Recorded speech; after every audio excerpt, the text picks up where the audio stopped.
Welcome to our deep dive into Indian elections. We're going to be unpacking how this massive democracy works, and if you're a UPSC aspirant getting ready for those exams, this is going to be especially helpful for you. You got it. We'll be walking you through all the key articles and officials and all those processes, starting right from the Constitution all the way to the counting of the votes. All right, so let's start at the very beginning. The bedrock. Yeah, the Indian Constitution Articles 324 to 329. They lay the foundation for elections in India. And what's really fascinating here is the focus on having an independent election commission. Oh, okay.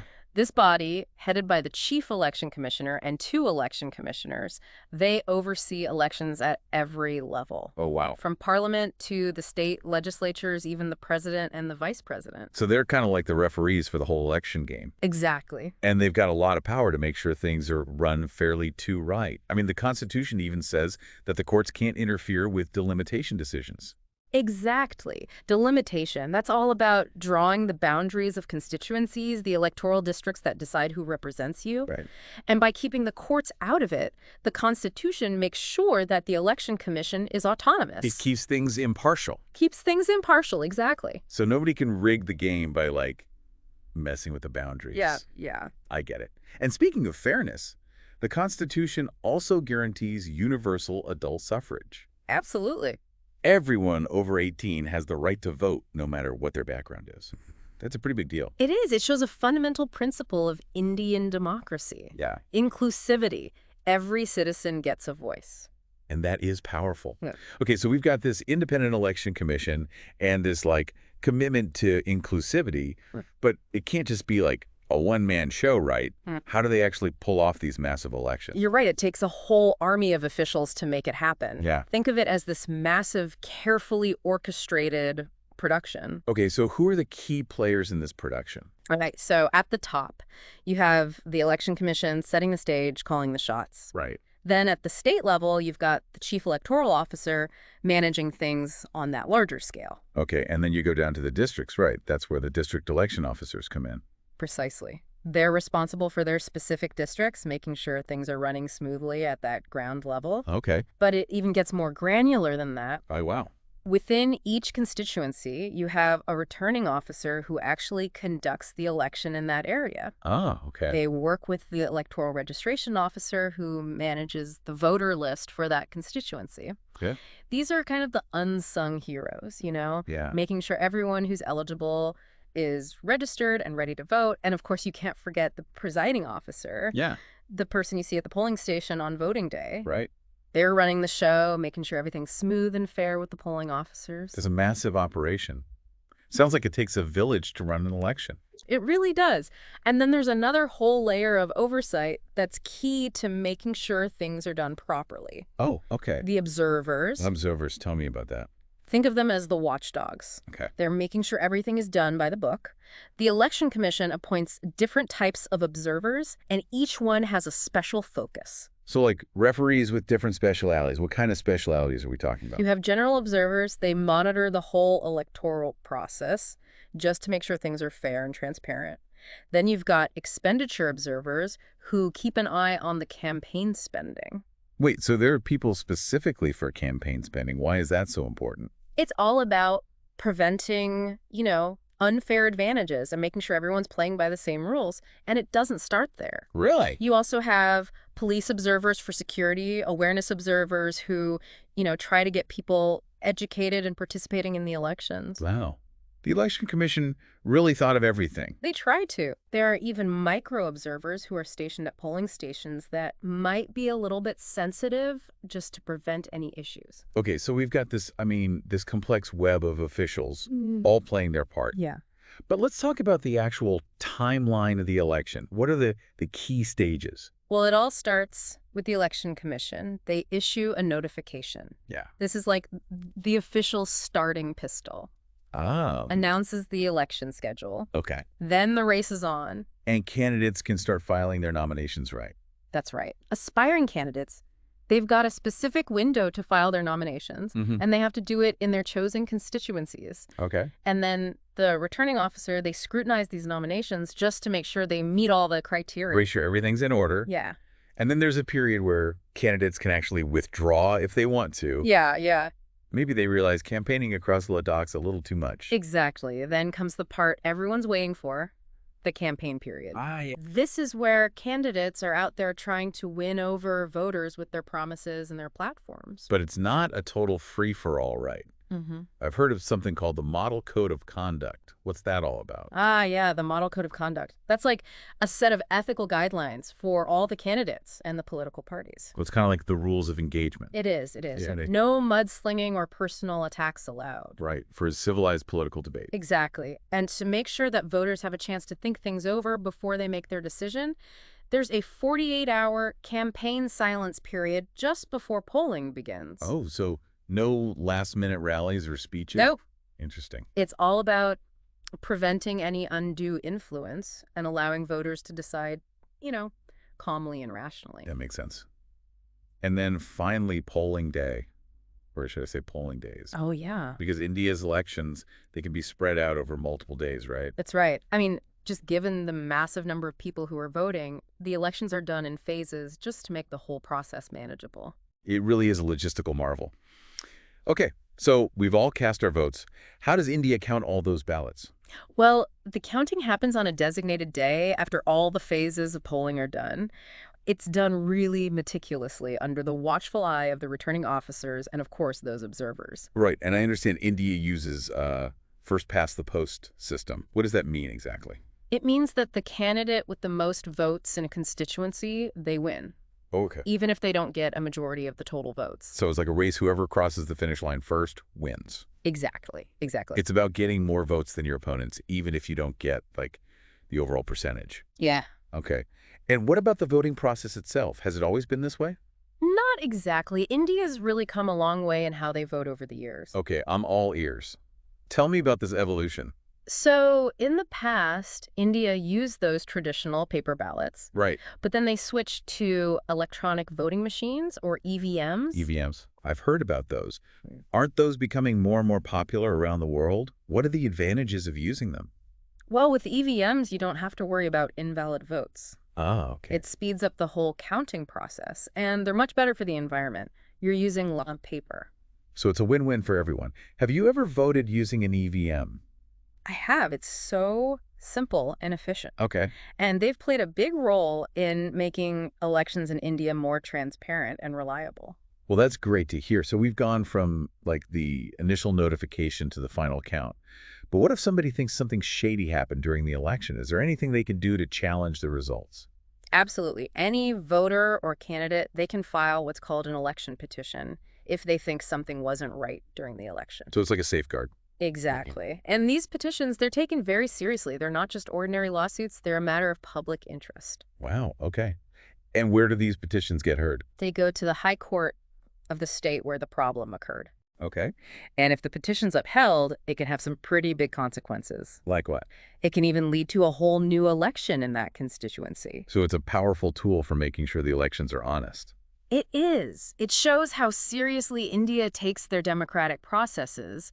The whole system is made to be fair and transparent, making sure the election results really show what the people want. This has all been incredibly insightful, and I can really see why understanding these details is so important for UPSC aspirants. Absolutely. The UPSC exams really test your knowledge of the Indian political system, and to do well, you really need to understand how the elections work. So we've covered a lot of the groundwork here. We've met all the players, we've gone through the whole process, and we've even looked at how fairness and accountability are ensured. Now let's move on to kind of the exciting part, the data. Yeah. All right, so we've got tons of information on voter turnout, election costs, the role of women in elections, and even a comparison of, like, the largest and smallest constituencies in India. This is where things get really interesting. Let's see what kind of stories these numbers can tell us. Looking at this data, it's amazing to see how Indian democracy has evolved. Okay, how so? Well, just think about the huge scale of the elections, the commitment to universal adult suffrage right from the start, and the constant work to make things more transparent and fair. It all points to a really resilient and adaptable democratic system. That's a good point. I mean, holding free and fair elections in a country as big and diverse as India is a huge achievement. Exactly. especially when you consider their history. I mean, India decided to go with universal adult suffrage right after they became independent. Wow. That was a bold move for a brand new country with limited resources and, widespread illiteracy. It shows how much faith they had in their people. It really does show their commitment to building a truly inclusive democracy. Yeah.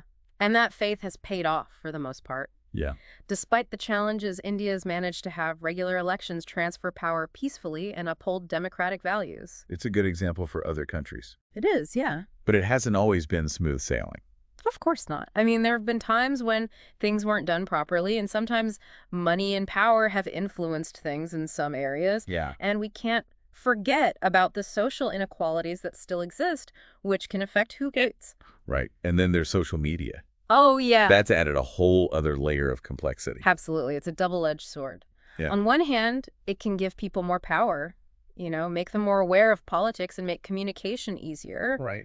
But then on the other hand, it can spread misinformation and hate speech. Yeah. And some people even try to use it to manipulate voters. Which is why the Election Commission and those observers are even more important, right? Yeah. They have to deal with these new problems and make sure everyone has a fair chance. Exactly. They have to constantly adapt to how things are changing and find ways to keep the whole process fair. It's an ongoing challenge. Yeah, definitely. So how does India's electoral system stack up against other democracies around the world? We talked about the first-past-the-post system, but yeah, are there other ways to do things? Oh, yeah, there are. Okay. Some countries use what's called proportional representation. Okay. That's where seats in parliament are given out based on the percentage of votes each party gets. So like if a party gets, say, 20% of the votes, they would get roughly 20% of the seats. Exactly. Right. That system tends to represent more people, especially the smaller parties. Right. But it can also lead to coalition governments, which sometimes aren't as stable. Okay. And India's decided to stick with the first-past-the-post system. Yeah, and there are reasons for that. Yeah. For one, it's pretty easy to understand and manage, which is really important in a country like India with so many different voters. Right. You want something everyone can get. Exactly. Yeah. Exactly. And this system usually gives you clear winners and more stable governments. Yep. Which can be a good thing in a country that's developing quickly. But like we talked about before, it can also lead to situations where a candidate wins without getting most of the votes in their constituency. Yeah. Some people would say that's not really fair representation. It's a good point, and there's a lot of discussion about the pros and cons of the first-past-the-post system. Right. Some people are pushing for changes to address these concerns and make sure the election results really reflect what the people want. It's fascinating how these, technical details about elections can have such a big impact on democracy. It really is, and for those who are studying for the UPSC exams, understanding these details is super important. Yeah, because the UPSC syllabus often includes questions about the Indian political system, and it goes deeper than just knowing the officials' names. Exactly. You need to be able to analyze the system, understand how it's changed, and think critically about its strengths and weaknesses. Yeah. It's all about really understanding how Indian democracy works. It's not just memorizing facts. It's about engaging with the ideas and being able to analyze them. That's it. And that's what we're encouraging you to do with this deep dive. Yeah. We're going beyond the surface level, exploring all the complexities and getting you to think critically. So let's put our analytical hats on and dive into this data. Yeah. What are some of the most interesting trends you've seen? Well, one really positive trend is that voter turnout has been steadily increasing over the years. Okay. In the 2014 Lok Sabha elections, a record 66.44% of people voted. Wow. Which is incredible for a country with such a huge and diverse population. That shows that people are getting more involved in the democratic process. Yeah. It shows that they're starting to realize the power of their vote. Exactly. And we're also seeing more women participating in elections. That's great. The number of women running for office and winning elections has been going up, especially in recent Lok Sabha elections. It's a good sign. It shows progress towards better representation for women in Indian politics. It does. But we also need to talk about some of the trends that aren't so great. For instance, the data on election costs shows that they've gone up a lot over the years. How much are we talking here? Well, the first Lok Sabha election back in 1952 only cost 10.45 crore rupees. Okay. By 2014, that number had jumped to 3,426 crore rupees. That's a huge increase. What's causing that? I think it reflects how campaigning's changing the growing use of media and technology and just the sheer scale of the elections in India. Right. But it also raises concerns about the role of money in politics. Yeah, because if elections get more and more expensive, it makes it harder for people who aren't wealthy to run for office. Exactly. It can create an unfair advantage and undermine those principles of fairness and equal opportunity. It's a problem that needs to be fixed maybe through stricter rules on campaign spending and being more open about where political funding comes from. Okay. And speaking of scale, the data also shows just how much constituency sizes vary across India. Yeah, it's really interesting. You have Ladakh, which is the largest Lok Sabha constituency by area. Okay. It covers a whopping 173,266 square kilometers. That's bigger than a lot of countries. Yeah, can you imagine campaigning across all that land? And on the opposite end, you've got Chandni Chowk in Delhi. Okay. That's the smallest Lok Sabha constituency, and it's only 10.59 square kilometers. That's a huge difference. Yeah, it really highlights the diversity, not just in the geography, but also in how densely populated different areas are. And that diversity is reflected in the number of voters in each constituency too, right? Right. Malkajgiri in Telangana had the most voters in the 2014 elections, Okay. over 2.9 million. Wow.